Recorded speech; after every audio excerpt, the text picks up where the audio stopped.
রাধে বন্ধুরা, আর একটা নতুন মিনি ব্লগ নিয়ে চলে এসেছি। দেখো এখানে পেঁয়াজ, রসুন, ক্যাপসিকাম আর লঙ্কা আর টমেটো এখানে ভেজে নেব, নিয়ে পেস্ট বানিয়ে নেব। আদাটা পরে দিয়েছিলাম, বুঝেছি, ওর সাথে ভেজে নিয়ে নিই।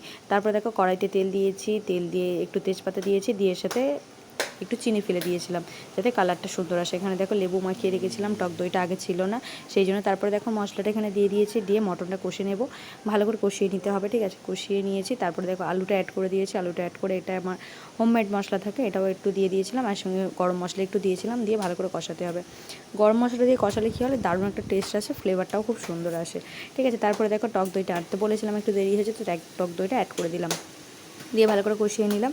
নেওয়ার পরে তোমরা যেমন মানে ঝোল রাখতে চাইবে সেই হিসাবে প্রেশারে জল দিয়ে সিটি দিয়ে দেবে। আমি এখানে 4টে সিটি দিয়েছিলাম, মাংসটা পুরো রেডি হয়ে গেছে। দেখতেই পাচ্ছ কত সুন্দর কালার এসছে, দেখো দারুণ দারুণ টেস্ট হয়েছিল।